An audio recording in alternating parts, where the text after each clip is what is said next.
Greetings, geeks. Welcome to episode 427 of Geeks in Space. I am Rob Commander Taco Malda. I am here today with a couple of familiar faces and one less familiar face. I am here today with Chris DeBona. Hi, everybody. I am here with Rob Roseboom. Hey there. And Harper Reed. Hello. It's been a long time since you've been on. Welcome back. I'm super excited to be here. Like I was saying when we were just chatting, this is one of my favorite podcasts to be on. I mean, the experiences I've had are incredible, and the fan reaction is actually surprising. I was surprised. I'm recognized constantly. Yeah. Oh yeah, on the streets. Yeah, it's weird. I mean, I was just on those 4 episodes, and yeah, I mean, it really is surprising how impactful, what a cultural on the community. Yeah. Yeah, I'm really proud of you both. It's pretty great. All right, so we got a few fun things on the list. Not really, but I wanted to talk about Tiger King because that's like my favorite thing in the universe. What is Tiger King? I admit complete ignorance. Tiger King is a documentary that proves that truth is stranger than fiction. It's sort of along the lines of American Movie or Chicken People, if you've ever seen those. No, I haven't seen Chicken People. It's basically the story of, well, it focuses on one sort of nut job who collects exotic animals, particularly large cats. And then Exotic Joe? Yes. Joe Exotic. Joe Exotic. Very, very good branding. That's his name? Yeah. You won't believe his SEO, though. It's incredible. It's next level. And a few people who sort of are in the periphery of his life. Another large cat collector and a woman who runs a cat rescue. And it's basically the story of his life and what goes on. There's sex cults, there's murder, there's drug running. There's gay thruples. Gay thruples. There's virtually virtually anything you want in a story. Wait, I gotta ask. So as you know, I'm a big fan of Big Cat Rescue in Tampa, Florida, and are the gay thruples tigers or people? Yeah, I think you might be a big fan of this guy. I'll answer you. No. Are the tigers people or tigers? Oh, they're tigers. In fact, I'm so confused. So there are gay tiger thruples. Well, I'm sure. In the very first episode, someone loses an arm. Wait, this is a show? The first or the second episode. Yeah, there's just the dude gets his arm ripped off by a tiger. It's a documentary. It's real on Netflix right now. That follows the case. I don't know that I want to watch like arm dismembering. Well, they don't show the dismemberment. It's actually a very small part of the story. Except that they keep interviewing this person with a stump.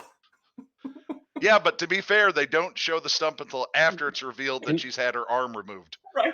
Which was hilarious. Can I read the summary for Chris? Please. Yeah, I bet. The story of a murder-for-hire plot that led to the arrest of Joe Exotic, a gun-toting polygamist who presided over an Oklahoma animal park. Wow. It's amazing. It's great. It's truly the one thing right now that's giving me joy. That and the podcast. Well, I mean, besides hanging out with my buds. The oldest podcast on right. The original podcast. Yeah. So yeah, whatever you do, man, I think I'm at one episode ahead of you, Rob. And I got to tell you, man, what's going to happen in the next episode, you are going to just be so thrilled. So Harper, you might remember from your 4 episodes what terrible taste Rob Malda has in movies. Yes. Yeah. You know, it's actually well proven. Yeah. I mean, lots of evidence. So I do worry having Robert Roseboom / Samson Puss like something is more of an endorsement. But I admit I'm not great with like Saw style, tiger torture porn. It's just not my thing. It's not that at all. Have you seen the movie American Movie? About the sort of misfit people who are trying to make independent films. Oh no, I have not seen that. I've seen American Made. I've seen The Ministeric Goats. I've seen I could go on a list, So this reminds me more of American Movie. It's Okay. more about you not being able to believe that someone who thinks this way and exists in this place can get along, and be successful. So it's one of those things. It's next level crazy. It's very much in the format that the very popular now, like the serial format, where each episode sets up a character as the bad guy, and then the next episode the finale reveals the thing where you realize, oh, the bad guy wasn't really as bad because there's another person who's worse. Repeat for 6 episodes. It sort of also, at least in the early episodes, sort of shows how the illegal animal trade, how much money there is in it, and how a lot of these people who used to run drugs have switched over to that now, because if you get caught, you just pay a fine or go to jail for a few months or a year. It's just heartbreaking. Lower stakes. I don't know, man. I don't want to get like emotional, like cat emotional here, but I think it's sad, when people like take it out on cats. I like cats. It's straight up animal abuse. Like the show is filled with animal abuse. It's horrible. Awful. The parts that get me more are they also Harper was once abused by an animal. They also collect great apes, and that is that's worse. Yeah. But anyway, so what pandemic. a great topic. The question now, my wife decided that the way to style your facial hair for quarantine is starburns. Starburns. Mm-hmm. Like in Community, that guy? Yeah, exactly. I don't know what you're talking about. The Hitler mustache is going too far. And bangs. I'm sorry, we don't call it the Hitler mustache anymore. We call it the toothbrush, Mr. Balda. You shouldn't be so anti-toothbrush. Or the Charlie Chaplin. Charlie Chaplin. I don't know if that's going to work with your N95 mask, though. Yeah, I mean, you might break your seal. Well, but if you coat it with Vaseline, Vaseline, so it goes, then it might work. Theoretically. Actually, as long as you grow your beard long enough that you could fold it up and confine it to your mustache. I mean, I have it becomes an N95 mask. Right, I have a mask. Well, there you go. Harper's the same. We're fine. Oh, we have innovated the apocalypse. You guys got some growth. Beard weaving. I don't know if that's true. I don't know if I would run with that one.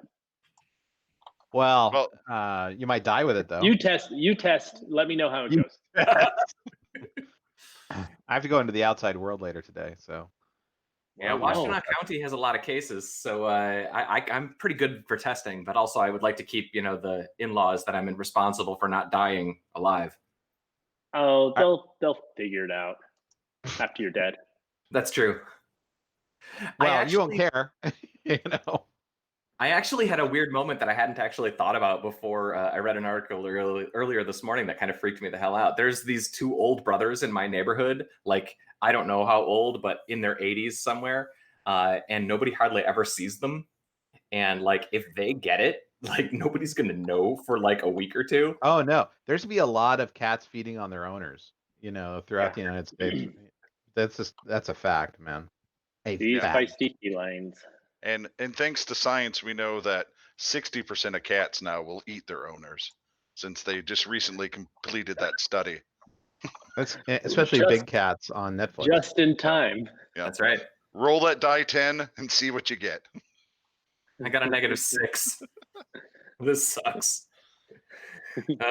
All right, so Harper, are you caught up on Devs? I am caught up on Devs. Do you have a verdict? Oh, I haven't seen episode 4. I haven't seen episode 4. Oh, all right. Crap. I feel like I've fallen down. I read the script. Did you? Yeah, no, I consulted on the show. So yeah, no, I read the whole script before it was even filmed.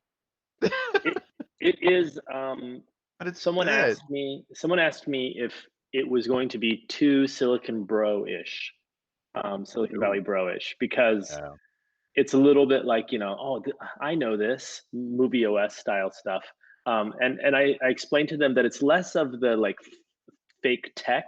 There's a little bit of that, but it's more of just like PTSD of being on dysfunctional teams. Yeah. And in that they really nailed. I was really impressed. I was like, wow, you guys really spent some time figuring out how team dynamics can be really fucked up. I'm not sure if I'm supposed to cuss or not, but here we are. Yeah, it happens. I would bleep it if I cared. No, like the guy who wrote and directed and shot it. I mean, Alex Garland's really good at that stuff, man.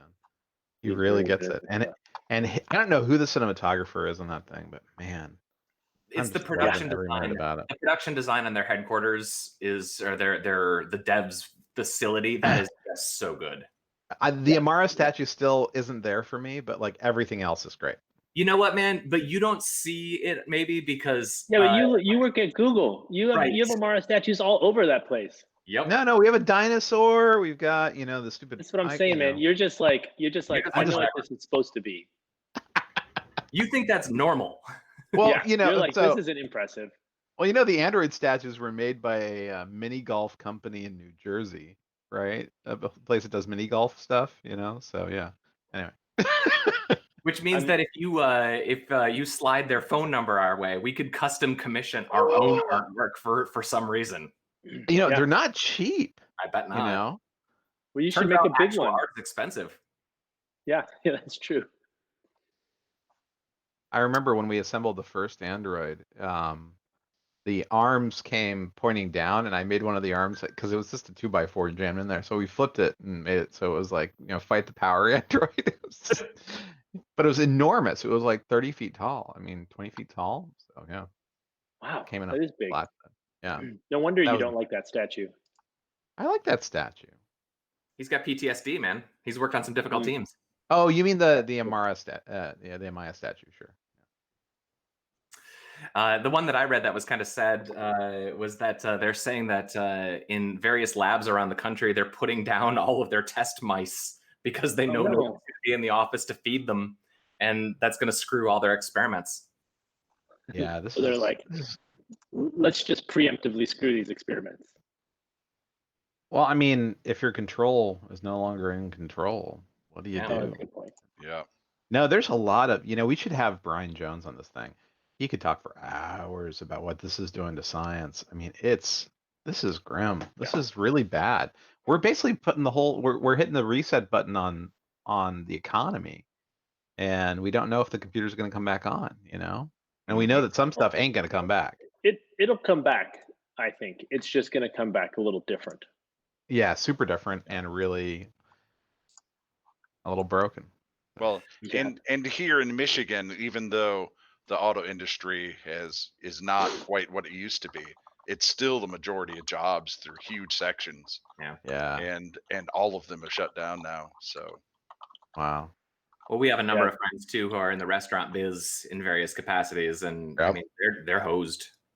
I feel so bad for like I hope that Fat Rice comes out of this moderately intact. I mean, I worry about Abe and Adrian. I talked to Abe a little bit about this, and he was well. The first thing he said is like, "There's a run on banks. We gotta get our money." And then when I was like, "Not yet. I mean, maybe we'll see, but not yet." But we just talked about like what is the responsible thing that you can do as a high-end fine dining restaurant in a community. And that's where they came up with their Fat Rice Kitchen, where they basically took all of their products, all their produce, everything that was going to expire and that they were going to go to waste because they couldn't. All the mice that were going to die. Yeah. And they created CSAs, and they gave them to people who are industry workers who are out of jobs, giving them a couple of days to a week's worth of food. Yeah. And it's pretty cool that they were able to do that. And it was really nice to see how, because most of the people that I know who own restaurants or are chefs, they came up in the restaurant industry. They didn't just suddenly appear as a chef. They're not like VCs. It's work. And so they actually had to work so they have a lot of empathy for their workers, and they really understand how much this is going to hurt them, let alone that business is brutal anyway.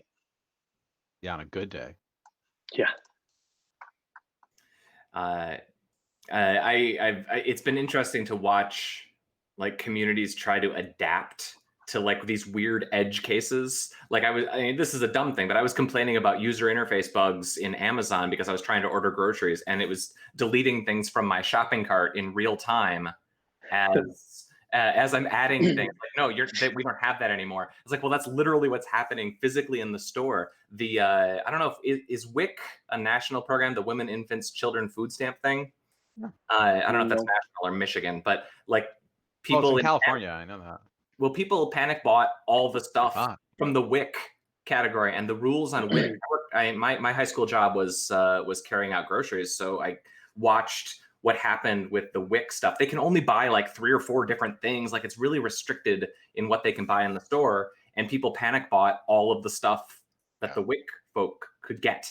So it's like you can't you braved a virus to come here to feed your family. And somebody bought all of your ingredient, the one ingredient that you're allowed to buy off this shelf. And even if there's other ones there. Yeah. So everything's awesome. Everything's fun. Super weird. Super weird. I wake up all the time and there's 2 things that I do. The first one is when I get a little stir crazy, I think to myself, oh yeah, I'm just on a spaceship. Everything is great. And that has helped. In orbit. Yep. Yeah, I'm in orbit. I can't leave. I'll die. I need a suit. I don't have a suit. I have to wait till they deliver it. And then the second thing I think often is how many books or movies or just general experiences we've probably all had, especially within geekdom, that kind of talks about this scenario in one way or the other and how we're living it. And I am not okay with that. Or I'm just like, this is not what I thought it was going to be like. Like I'm just sitting in my basement playing Animal Crossing. This is weird. Right. And so it's like this kind of, someone described it as a kind of reaction to trauma, which I don't know. I think that's going a little far in my case. Maybe in others, that's more of it. But when you start to see yourself as a player in a movie, like you've kind of zoomed out, and I see myself walking along, in a pandemic, we're all screwed. Like, kind where's of Tom Nut? Yeah, it's super interesting. Like it's a very strange feeling. One thing I've done is I have tried to maintain my kind of entertainment regimen, reading and watching a movie or a show or playing a video game. Just so it's not necessarily about normality. It's just about putting my brain in another place than like manically watching the news and trying to figure out, because we're all epidemiologists now. So I have a lot of opinions. Well, I know how to program in Python a little bit, so I can manage this entire plague. I've read your Medium post, and I have to tell you, your opinions are very qualified and expert. Sigh. Go ahead, Rob. Sorry. No, I'm right there with you. I mean, like I've got like my tabs right now are like here's CNN, Reddit, Fox News, Twitter, whatever 6 articles that I'm reading from those places, and you do that for an hour. And I mean, so that the problem for me is that has been the way I have lived my life for 20 plus years. I worked a job that for more than a decade basically required me to do nothing but speed read every piece of information about it broke us all. Topics. Yeah, and put every bit of my concentration into it. And so during the .com crisis or 9/11 or Columbine, I mean, when those sorts of things happen, I mean, you just drill in and you focus on it. But this is bigger, and any reason that I would have to do that is totally BS. I have nothing to contribute to any of these things. Yeah. Like the most I have is, we got Jason and Jake watching on Discord or whatever. Well, it's Tom. And who's that? Tom's there. Tom. Sorry, that's my friend in Britain who listens to the podcast. We've got Cambridge, UK, and Cambridge, Mass. We're representing all the Cambridges. We have like two British people, for the record. Yeah. But I mean, like, I have nothing to contribute, so I am purely reading all of this information for masochism. Like, it's just grueling torture, and it's unavoidable, right? Like, yeah, I read right now probably less news than I ever have in my life, but it's impossible not to stay up just because there's so many updates through all social media. So yeah. and I think there's a couple things that are fascinating. One is, and I love talking about this, and I have talked about this forever, which is I love how technologists immediately think they can solve every problem with technology. And I mean, of course, it's like, if you have a hammer, everything's a nail and all that. But I've been in kind of lockdown for 2 weeks now, or coming on a week and a half, I guess. This is my second week. And I probably have spent at least once per day, talking to some well-intended technologist who's like, I have a better contact tracing app than the epidemiologists. It's going to be great. And I'm just like, have you talked to any scientists? And they're like, no, I don't need to. And you're just like, oh my gosh. And I pull my hair out, and then I just plead with them. I'm like, just talk to a scientist, see what they think. Talk to an epidemiologist, talk to anyone. Turns out those people are hard to get a hold of because they're real busy right now. Right. But I do spend a lot of time trying to and really it's interesting because all I'm trying to do is have them not make the same mistakes I've made in my past career. Right. Where I come in and I'm just like real hot. I'm super smart. Hey everyone, let me save the day. And then everyone's like, nah, that's not how this is gonna work. That's exactly the thing that pisses me off too. There is literally one or two things that I am pretty expert in.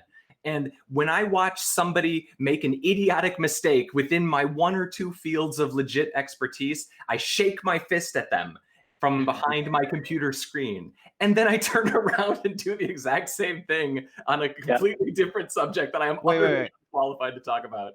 Rob, have you tried shaking your fist at the COVID-19 virus? I did. I'm just saying. No, I turned it into COVID-20. But maybe COVID-20 into a venereal disease. No, all right. Have you guys done it? Have you done a pool yet of all your friends to see who's going to get it first? Yeah, we were pretty sure it was Jeff Bates. I think it's going to be to you, Chris. Yeah. And then me, because Bates actually got over his little cold. So. But Chris, aren't you still going into work? No. Oh gosh, no. I haven't been to work for like Well, I went in to get my chair. No, it's been about a week and a half since I've been around other humans at work, but I have gone in to get my stuff. Because Google initially was like, you can take your monitors, you can take your VC units, and they're like, take whatever you want. We won't be seeing you till like whenever. So I went in and grabbed my chair. I had this great chair at work, so I was like, I'm gonna get it. So did they turn off keycard access? I think they did yesterday. I love that. I love that so much. I love the keycard access anxiety. I don't know if you ever have this, where you've had like a particular gnarly day at work, and the next day you go in and you go to put your key card up and you're like, am I fired? Am I fired? Am I fired? And then you hope the door unlocks. Beep, beep. Mm-hmm. That feeling is, obviously, since I really don't have a normal job, I don't have that key card anxiety, but I always loved it, that I kind of roulette of like, maybe today's the day it doesn't beep. I don't know if you ever visited me when I was in that one office near the Android statues, ironically. And there was a fire exit right next to my office, but it wasn't alarmed. So I would use it all the time. And people would just look at me like, what are you doing? And it was like one of my favorite tricks. It'd be like, here, let's go. And people are like, no. How did you find out it wasn't alarmed? Or did you just there were no not wires care? going to it. And and I was like, I know how doors work. And I figured they probably wouldn't fire me if I set it off that one time. And also, most fire alarm doors, at worst, they'll go off while you're using them, and then they just shut off, right? So, and this was before the YouTube shootings. So I was like, well, no, after the YouTube thing happened, they redid all of our ingress and egress points. I mean, they got hardcore. So yeah, talk about like badge anxiety. Like, I'll go up to a door and I'll be like, does it work? Nope, doesn't work, and like, because they want us to come in through certain doors and not, anyway. But yeah, so this is my goal. I want to get promoted to the level where my badge just works on everything, because there is a level at work where that's true. Are there places you cannot go? Oh, absolutely. Are you kidding? Yeah, wow, totally. What a world. Well, no, what is that where actually started in 2008, 2009? No, 2007. Yeah, the Android people were the first people to block off their building to non-team members. And that was because we had people from all the carriers, and you can't have like a Was it because of all Samsung the? person It was and an because of all the HTC Oracle code. person. Dude, I can't say a thing about that. I haven't been called to the stand. I've only had one thing like read into evidence, and I ain't going to that with a 10-foot pole. But you can't have like an HTC and a Samsung person talk. So we actually physically blocked that part of the building off from the Social other part. distancing. Yeah, no, seriously. So yeah, but yeah, there's always been areas where you can't go. How interesting. You worked in the White House. Not the White House. I didn't work in the White House. I definitely could not go in the White House. But he as totally a rule, stole their silverware. He's like just sort of hanging out in the Obama's toilet. He's like, hey, president, That was like, the only no, place I they was tackle allowed. your shit. No, you're only allowed in the toilet. You're only allowed in places where defecation is common. I'm trying. I think that in every job I have had, I have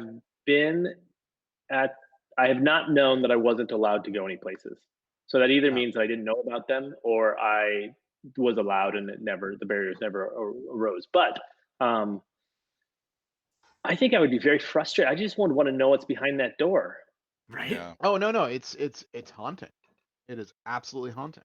Do you ever get tours? Like, are you like, hey, can you walk me through?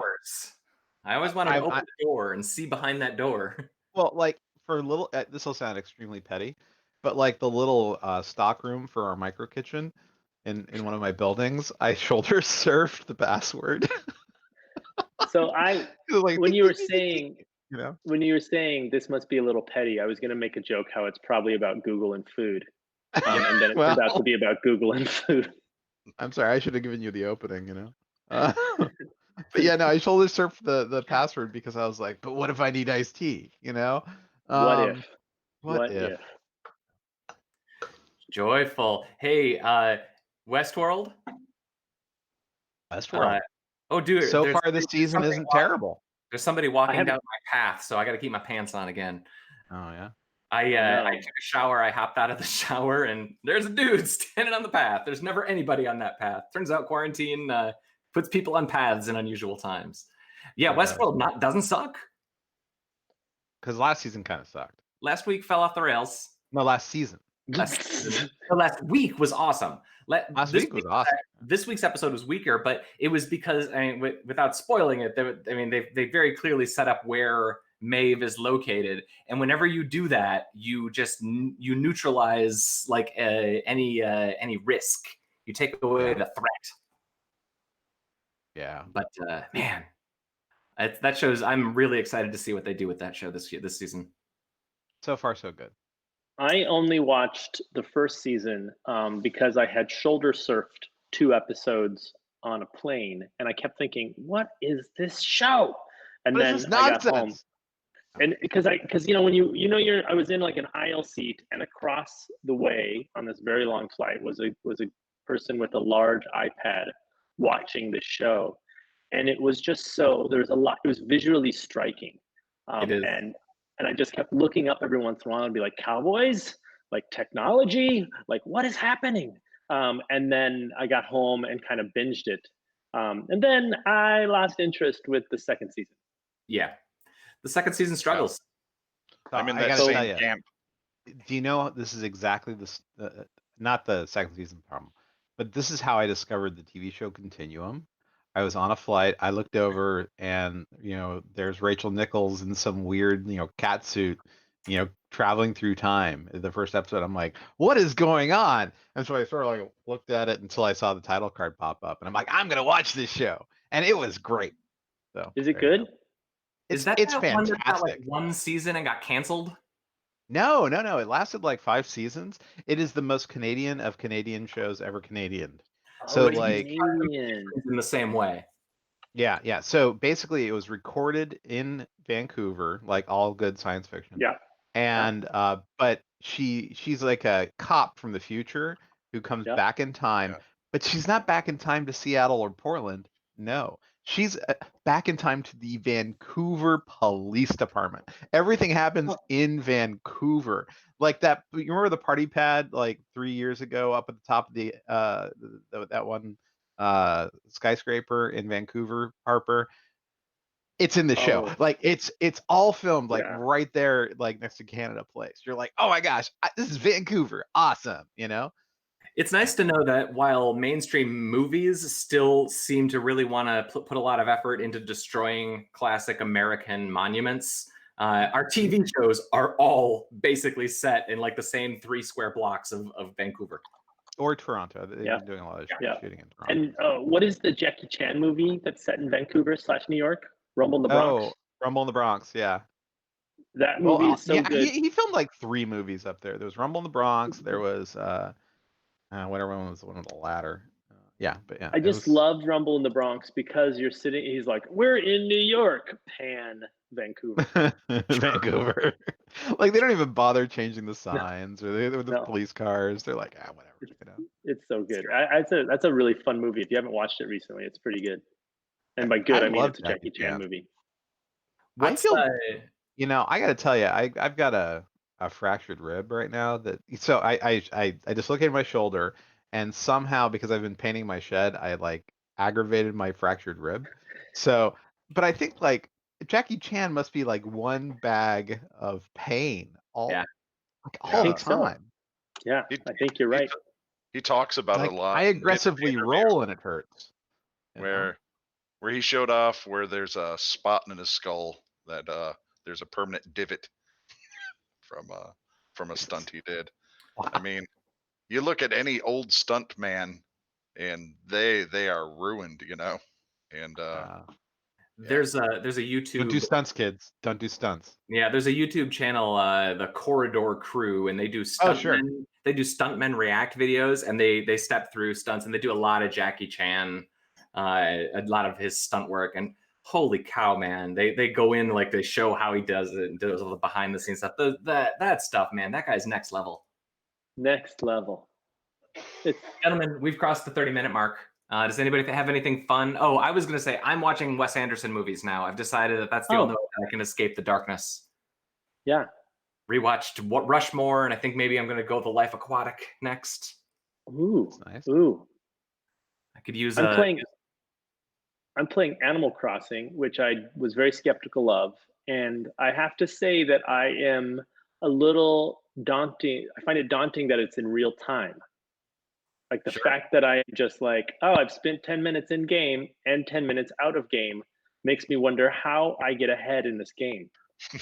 Like, because I'm worried about getting ahead in life while trapped in my house, let alone in this game. Like, how many apples can I collect? It's a metaphor. Maybe it is, but man, I also like when you start the game, they're like, "Welcome to the island. You're an indentured servant." And I was just like, how is this okay? What are we teaching our kids about loans and being beholden to the man? And it was good. But then last night my brother came and visited me on my island, and then we tried the chat with a little in-game tool, and I am not adept at chatting on a QWERTY keyboard with a Nintendo controller. No. Can you plug in a regular keyboard? I don't know, maybe. It would be easier. They gotta have a Bluetooth connection. If anything comes out of this crazy time, maybe we'll finally destroy the indentured servant, people in Washington. That's a very powerful. Wait. Can we reload this? Indentured servant people in Washington? Yeah, is this like a payday loan thing? Indentured servant lobby. Indentured servant lobby. Well, looks like that's time. I gotta go. All right, folks. Well, Chris, your homework is to at least give a couple of episodes of Tiger King a shot. You won't regret it. It's next level. Oh man, it sounds heartbreaking. I'm not. I'm a sap, man. I'm a total sap. I need Canadian science fiction. I hear you. Florida man feeding his friends, his indentured servants, to tigers sounds like not my bag. But I'll watch like 15 minutes of while. How this? While washing dishes, I will give it a small chance. That's about all you need, but make sure you look up fairly regularly because the people are amazing. Oh, man. Yeah. There's poverty tourism. There's not much time travel or apologies though, so Alex Garland it doesn't hit those Canadian things. It's very poorly very poorly filmed. Oh, that's funny. Somebody said fire door. You mean fire door? Am I right? That's good. What Right, they're right. They're right. That's right. All right, folks. I'm gonna click the goodbye button. Right. We're gonna say goodbye to Chris DeBona. Goodbye, Chris DeBona. We're gonna say goodbye to Rob Roseboom. See ya. We're gonna say goodbye to Harper. It's been a while since we saw you. Welcome back. I'm excited to be on an episode in 200 episodes. I'll see you then. It's been a while. Well, I'm Rob Commander Taco Malda. This has been episode 427 of Geeks in Space. You should press all of the things that make us wealthy and powerful because we're clearly full of ourselves. Peace out.